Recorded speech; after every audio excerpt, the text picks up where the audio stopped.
So this is the reading philosophy tag. I was tagged by Jason Furman. Thank you so much for the tag. And it looks like we have 5 questions in this tag, all pertaining to the subject of reading and my personal philosophy regarding it. So without further ado, let's get into question 1 with, how do you think about reading? That is a pretty broad uh, question, I think.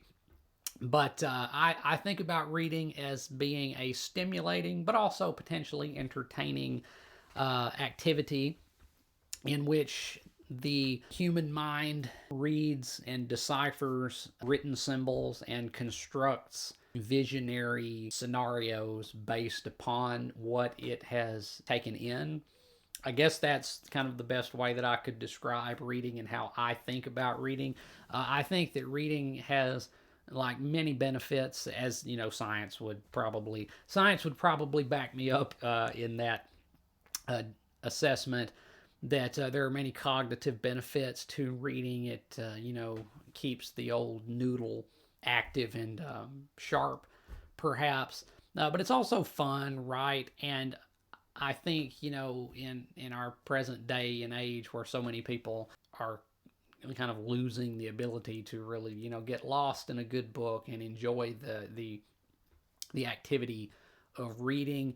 I think it's very important that we remember how beneficial and good reading is or can be.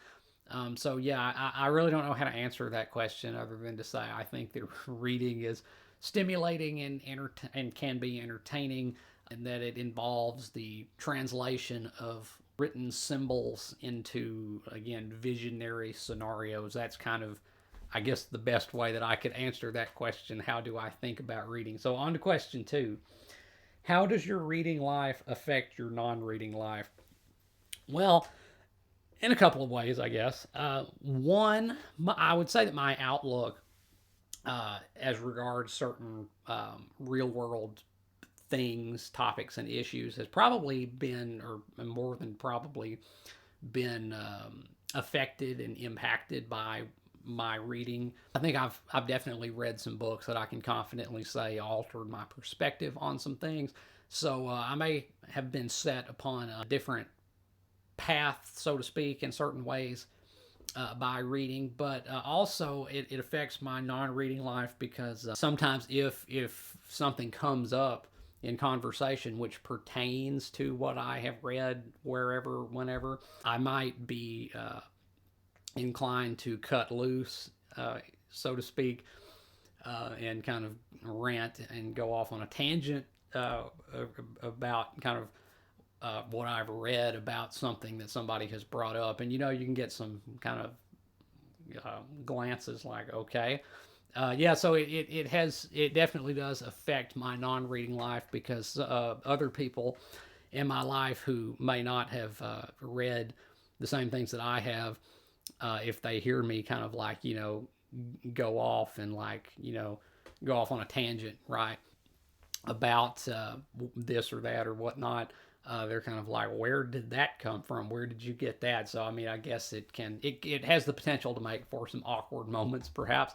But yeah, so I would definitely say that my reading life has certain impacts upon my non-reading life. So on to question number 3. When did you first come to think of yourself as a reader? I was 9 years old. I went to a new school, and they required that students read books. And I mean, I had read some stuff before then, but when I really was pushed to read, I found that I quite liked it. And it's, as they say, the rest is history, right? I've been reading pretty much continually, nonstop since I was 9. Obviously, the nature of what I read has changed greatly. We've gone from Narnia and Percy Jackson and whatnot to much different and perhaps more adult subject matter and stuff like that.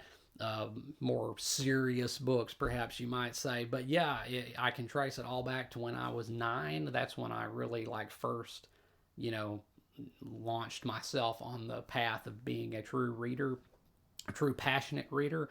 So yeah, 9 years old. On to question 4. What are your hopes or goals for your reading life?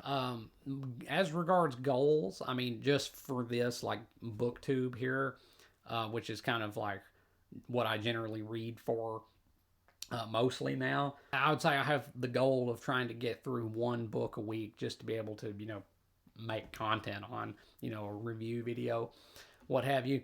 So, yeah, that's a goal. And also, another goal is to try to keep a good balance of what I read.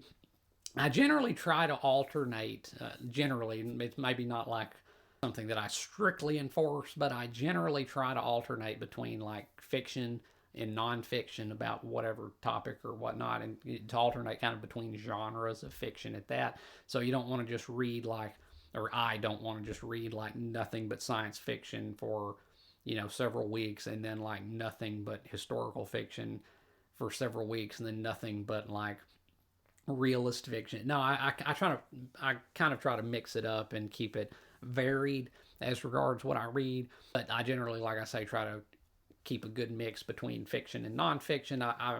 I think that is a goal that I always try to keep in mind. And to read good stuff, right? Like as for like other goal, I suppose I try to be selective about the books that I purchase now, because like you can see behind me, I've got some space on the shelves here. But this room, which is like my library room, it's getting filled. It's getting pretty full. I don't have a whole lot of shelf space left, so I've become really like selective in what I actually purchase to fill these shelves up with. Now I've got several boxes down here on the floor you can't see, of books that I've removed from the shelves because I was like, nah, these are not important enough to get like shelf space, right? Maybe like Goodwill boxes eventually, right? But that's another thing. So, on to the final question. What's exciting or important in your reading life? Learning, right? Like that's what books are good for. Broadening our horizons and expanding our perspectives. That's generally what I find exciting and important when I'm reading, whether that be in terms of fiction or nonfiction. I like to, again, broaden my horizons, take in some valuable knowledge and information, and kind of improve myself thereby. So that's what I find exciting or important in my reading life in a pretty succinct and to the point manner. So, yeah, that was the reading philosophy tag. Thanks again to Jason Furman for tagging me. If you want to do this tag, consider yourself tagged out there. I think these questions are ripe for some pretty interesting answers. So, yeah, take it and run with it if you wish. And as always, if you have enjoyed anything you've seen or heard here today, remember to hit that like button and subscribe. I would really appreciate it. And until next time, peace.